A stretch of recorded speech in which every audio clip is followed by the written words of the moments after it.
All right, so on to therapeutic management of cardiovascular disorders. So some of those main goals of therapeutic management is to improve their cardiac function, remove accumulated fluid and sodium, decrease their cardiac demands, improve tissue oxygenation, and maintain their nutritional status. So, improving their cardiac function. One of the main things we like to use in improving cardiac function is to give these children digoxin or lanoxin. As we know, this increases the cardiac output, decreases the heart side, and it decreases the venous pressure and helps relieve the edema. It slows and strengthens the heartbeat, essentially. With digoxin, there's several things we have to be aware of. We have to be aware of the child's heart rate when giving the medication. We want to be aware of signs and symptoms of toxicity. And we want to make sure that we know what the serum drug levels are and when to give the medications, with meals or without meals. So, we need to make sure we're counting that apical pulse for 1 minute. In an adolescent, so older school-age kids, we would hold if the apical pulse is less than 60. In younger children, toddlers, infants, we would hold the heart rate or the medication if the apical pulse is somewhere between 90 and 100. When we're talking about 90 to 100 and you have that range, always make sure that we are finding out from the doctor what their preference is instead of just going by the range, because one doctor may want you to hold at 100 and another doctor may say 95. So always making sure you get that specified from the physician. We will give this with meds, or this med with meals. We want to make sure that the therapeutic range is between 0.8 and 2 nanograms per milliliter.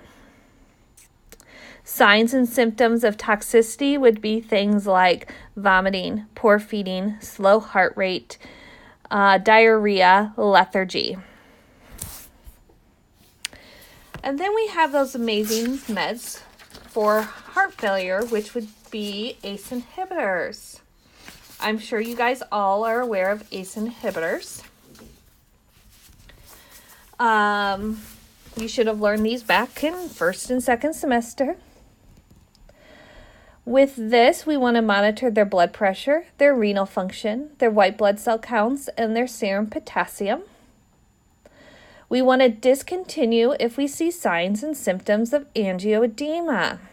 Okay, so swelling in the face under the skin, fluid accumulation under the skin, and that could be even on the arms. Okay, with captopril, we want to administer it on an empty stomach, either 1 hour before or 2 hours after meals. Enalapril can be given with food. Okay, so making sure you're recognizing those signs and symptoms you learned back in pharmacology.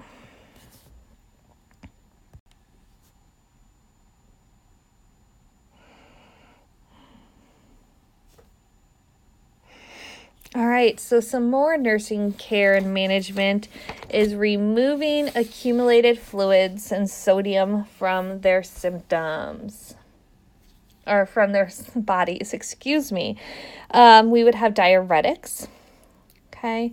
The most common diuretic I have given on a regular basis is Lasix. Fluid restriction is another thing we do for these patients to help decrease fluid. But remember, in infants, we don't typically fluid restrict because they struggle to eat and the majority of their food comes from a liquid. We do restrict table salt and high salty foods, but once again, that's when you start introducing real foods to these children. So you're looking at toddler, school-age kids to start those kind of things. So, what do we know about Lasix?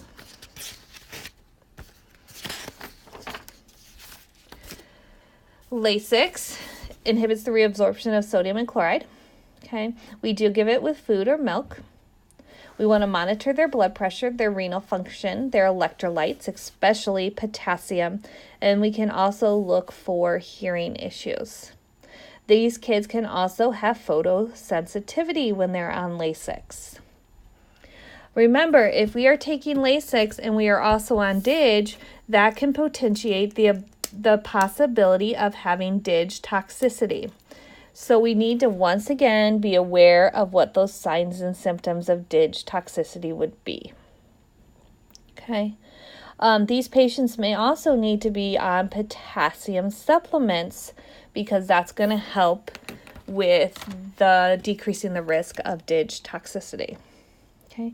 If this child is continuing to have issues being on DIG and Lasix and keeping their potassium levels high, we may want to consider things like spironolactone, which is a potassium-sparing diuretic.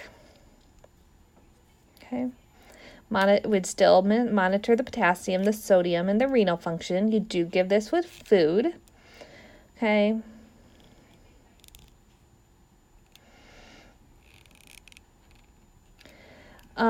We wouldn't give this in kids with renal failure. Okay. These kids could be dizzy, they could have headaches, and they could have arrhythmias if they are on spironolactone.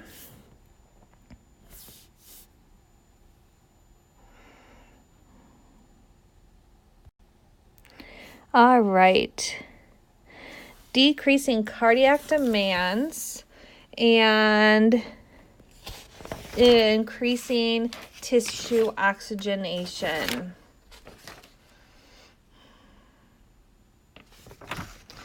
So some things that we can do for these pediatric patients when we're trying to decrease their cardiac demands is to make sure that we're limiting their physical activity. So giving these kids ample rest periods. We want to make sure they're staying warm, but not getting overheated. We want to make sure that we're preventing infections and keeping them healthy. We also want to make sure that they're getting their immunizations because that will help protect them as well. We want to do things that will reduce their effort with breathing. So putting them in like a semi-Fowler's position. Medications for sedation if the child is really irritable. We also like to give these kids plenty of time between feedings to sleep. We like to do that clustering of cares. We like to be very alert for their feeding cues. Okay, small, more frequent meals will help reduce their cardiac demands. Okay, improving tissue oxygenation. Some of these go hand in hand with decreasing the cardiac demand. We want to make sure that they can maintain chest expansion. So we will increase that head of the bed, 45-degree angle, not higher than that. If we're not already using humidified oxygenation, I would assess their ease of respirations, their respiratory rate, color, and oxygen saturation. You would, once again, watch for their positioning, hand hygiene. One thing that's kind of clues you in on kids that are struggling to breathe and having worsening cardiac conditions is these kids will be more comfortable if they are in those positions where they're sitting up. And if that is what's occurring and before they were comfortable laying down, that could be a sign that that fluid is accumulating or they're having struggles. So that baby that's more comfortable being held upright or over the shoulder could be a very good sign that they are having issues. Okay. Just because a baby makes noise does not mean that they're having cardiac issues. Remember, babies make little noises all the time, so we have to assess what that noise is. But that baby that's more comfortable being held upright, and this is a new thing, that is a concern.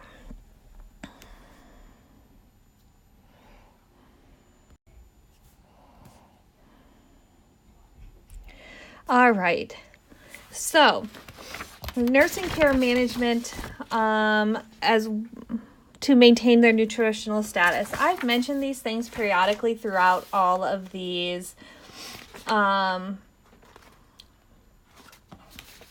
slides or presentations in class.